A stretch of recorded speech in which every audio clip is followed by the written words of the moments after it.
Si vous suivez en ligne, appelez vos amis. Oh, appelez vos amis. Appelez les membres de votre famille. Ma chère sœur, réveille ton mari et dis-lui que ce message est la réponse à notre jeûne et à nos prières. Tu n'es pas un homme. Non, tu n'es pas un homme. Tu es le Dieu qui ouvre des portes qu'aucun homme ne peut fermer.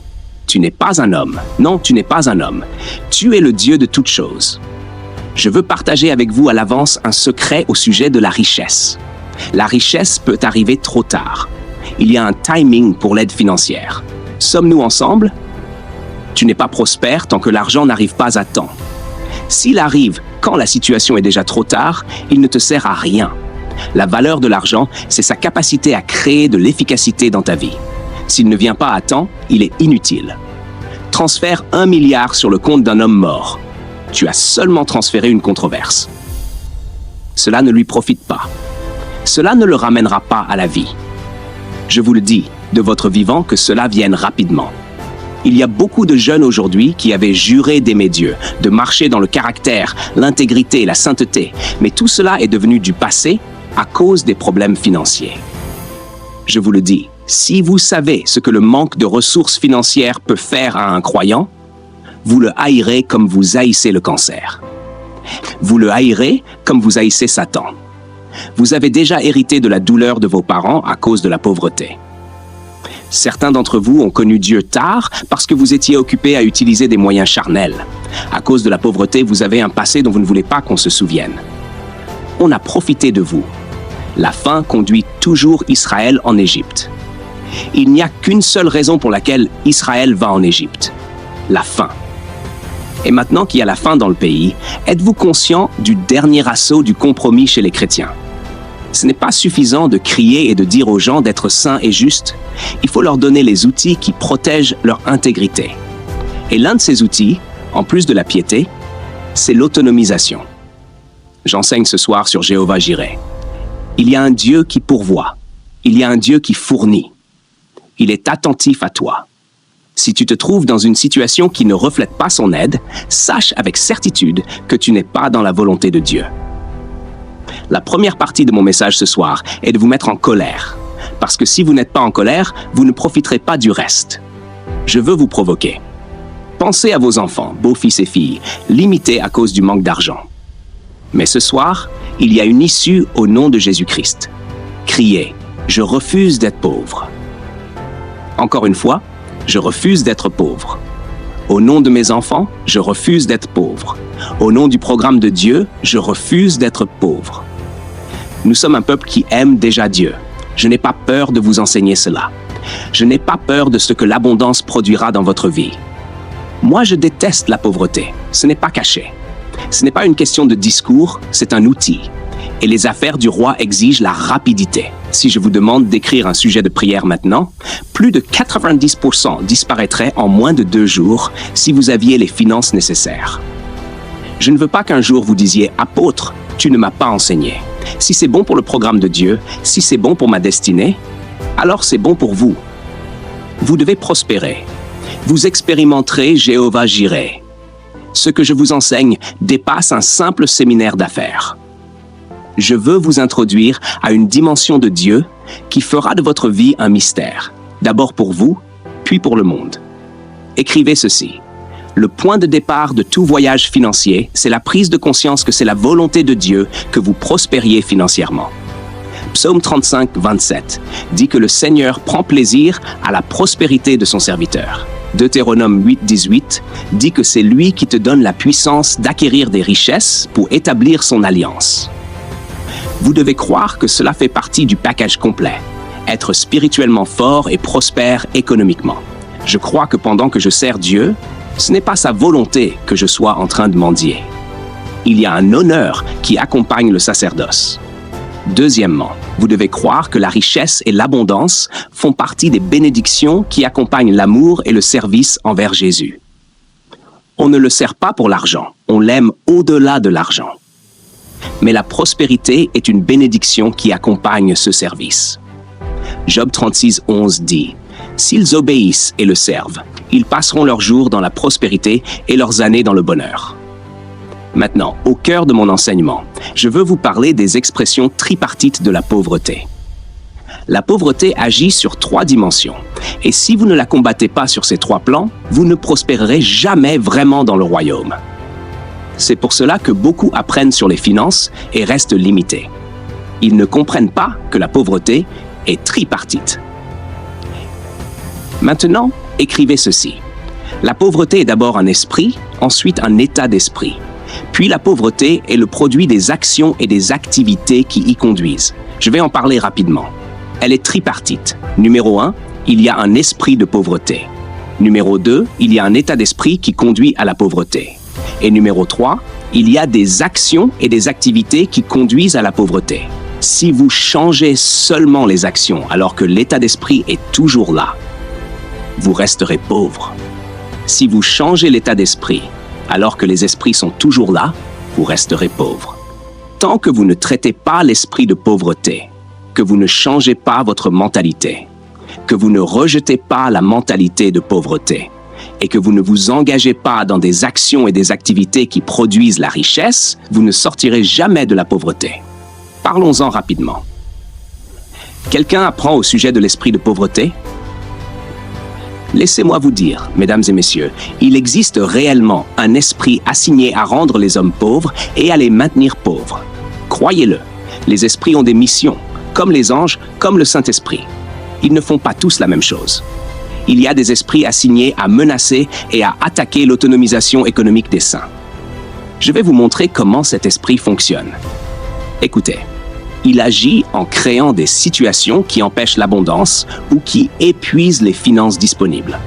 Voilà comment l'esprit de pauvreté opère. Il crée des événements qui bloquent l'abondance ou des circonstances qui consomment toutes les ressources financières disponibles. Par exemple, des maladies mystérieuses. Vous pourriez penser que c'est seulement un esprit d'infirmité. Très souvent, c'est l'esprit de pauvreté en action. La Bible parle d'une femme atteinte d'une perte de sang. Elle souffrait depuis 12 ans et avait dépensé tout ce qu'elle possédait. Elle n'était pas paresseuse. Peut-être qu'elle travaillait. Mais parce qu'elle ne savait pas que la pauvreté est tripartite, cet esprit l'a frappée et elle a dépensé toute sa vie chez les médecins, sans être guérie. Il y a beaucoup de personnes victimes de l'esprit de pauvreté. Elles ne font que gagner pour tout dépenser dans la maladie ou des problèmes mystérieux. Dieu vous bénit. Vous recevez de l'argent, puis votre enfant tombe malade, puis votre mari tombe malade. On vous demande des examens coûteux, des millions. Et quand vous voyez quelqu'un que vous aimez souffrir, vous dépenserez tout. Ce n'est pas seulement la maladie, c'est l'esprit de pauvreté. Vous remarquez que la personne ne meurt pas jusqu'à ce que vos finances soient complètement sèches. Puis, après avoir tout dépensé et emprunté, elle meurt. Et vous restez avec des dettes que même 10 ans de salaire ne peuvent pas rembourser. Je prie pour quelqu'un. Tout esprit de pauvreté qui a envahi ta vie, ton entreprise, ta famille, dévorant tes ressources comme une chenille, au nom de Jésus, tu en es libre pour toujours. L'esprit de pauvreté crée des événements qui empêchent l'abondance ou qui épuisent toutes les ressources financières jusqu'à ce qu'il ne reste rien. Un autre exemple, des accidents mystérieux, des vols à main armée, des pertes soudaines. Il y a des familles qui économisent pendant 15 ans pour construire une maison, puis quelqu'un est kidnappé et on exige une rançon énorme. Tout l'argent disparaît d'un coup. Ce n'est pas naturel, c'est l'esprit de pauvreté. Il ne supporte pas de voir l'abondance s'accumuler. Il disperse tout. La Bible parle d'un homme qui descendait de Jérusalem à Jéricho et qui est tombé entre les mains de brigands. Était-il irresponsable? Non. Il faisait simplement ses affaires. Mais il est tombé entre des voleurs. Ils l'ont dépouillé, battu et laissé à moitié mort. Pourquoi le laisser à moitié mort? C'est l'esprit de pauvreté. Heureusement, un Samaritain est venu, a pris soin de lui, l'a amené dans une auberge et a payé pour lui, parce qu'il avait des moyens financiers. Il a dit, « Tout ce que tu dépenseras en plus, je paierai. » Voilà la différence que fait la capacité financière. Aujourd'hui encore, des gens tombent entre les mains de voleurs et de circonstances. Quelqu'un peut travailler dur, transporter sa marchandise, puis un accident survient, tout est perdu. Les gens viennent piller au lieu d'aider. C'est une énorme perte. Mesdames et messieurs, les esprits sont réels. Ils ont pour mission de détruire. Certains d'entre vous connaissent des personnes qui gèrent de grands contrats, mais qui n'ont jamais d'argent. C'est l'esprit de pauvreté. Au nom de Jésus, je déclare que toute force qui t'empêche d'avancer dans ta vie et dans tes affaires cède maintenant. Dans la Bible, on parle de l'esprit du destructeur, celui qui disperse tout ce que vous rassemblez. Écoutez-moi, quand vous voyez quelqu'un passer de la grâce à la misère, c'est la mission accomplie pour l'esprit de pauvreté. Si vous ne maîtrisez pas cet esprit par la puissance de Dieu, vous pouvez être riche et en un instant, tout s'effondrer, tout s'écroule. Alléluia. Louez le nom du Seigneur. J'ai entendu parler d'un homme, histoire vraie. Il ressemblait à un voleur que la police recherchait. Il y avait une certaine ressemblance, alors on l'a arrêté pour l'interroger. Ils lui ont demandé « Es-tu un tel ?» Il a dit non. Ils ont répondu « Peut-être que tu changes de nom et de passeport, comme les criminels le font d'un pays à l'autre. » Ils l'ont gardé. Une chose en a entraîné une autre. Ce qui aurait dû être une simple clarification est devenu un problème. Finalement, ils l'ont emprisonné. Comment quelqu'un quitte sa maison et se retrouve pris dans une telle situation? C'est un esprit. Êtes-vous en train d'apprendre? Il y a donc un esprit de pauvreté qui orchestre des événements. Dès que vous finissez de rénover votre maison, le lendemain, il y a un incendie. Une petite étincelle commence par votre matelas, puis tout brûle. Vous restez là à regarder votre maison partir en fumée. Ne me dites pas que c'est seulement une coïncidence. Les coïncidences existent, mais je connais la signature des esprits. Il y a des entités spirituelles déterminées à frustrer les gens. J'ai vu des hommes d'affaires intelligents recevoir de grands contrats, emprunter des milliards pour exécuter ces projets. Puis soudain, un changement de gouvernement, des complications, et tout s'effondre. L'esprit qui disperse ce que vous rassemblez, qui crée des événements, qui suscite des ennemis pour vous combattre, je déclare que son influence prend fin dans votre vie au nom de Jésus. Hommes d'affaires, écoutez-moi. Il y en a aujourd'hui qui vivent comme des mendiants parce que leur argent est bloqué dans des comptes à cause de procès interminables. L'argent est suspendu depuis des années. Leurs enfants ont grandi, se sont mariés et l'affaire n'est toujours pas réglée. Voilà comment cet esprit opère. Permettez-moi de partager une vision. Un jour, pendant que je priais et je jeûnais, j'ai eu une vision. Mon plafond a disparu et j'ai vu une créature géante comme un dinosaure avec de grands yeux rouges. Sa queue semblait avoir sa propre vie. Cette créature m'a parlé en anglais. Alors, tu penses pouvoir amener le peuple de Dieu dans l'abondance. J'ai compris qu'il existe réellement un esprit de pauvreté qui combat l'abondance du peuple de Dieu. Il y a un esprit de pauvreté. Il a lié des familles, des hommes travailleurs, des marques entières, des territoires, des villes, des régions. Peu importe le diplôme, peu importe la sincérité, il ramène toujours les gens à la mendicité. Mais je prie pour vous, que le Dieu de l'Alliance vous libère de l'influence de cet esprit. Cet esprit ne s'attaque pas seulement aux individus. Il peut s'attaquer aux entreprises. Des gens ont de bonnes idées, voyagent, étudient, assistent à des séminaires, mais rien ne marche. Certains passent 30 ans aux États-Unis ou au Canada et reviennent sans rien, comme s'ils sortaient de prison.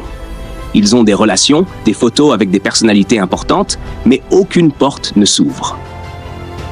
La raison, c'est qu'il existe réellement un esprit de pauvreté.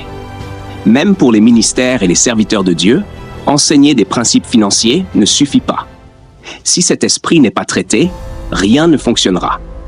Il faut d'abord corriger cette dimension spirituelle. Cet esprit est derrière les coïncidences mystérieuses, les pertes inexplicables. Votre nom disparaît d'un contrat.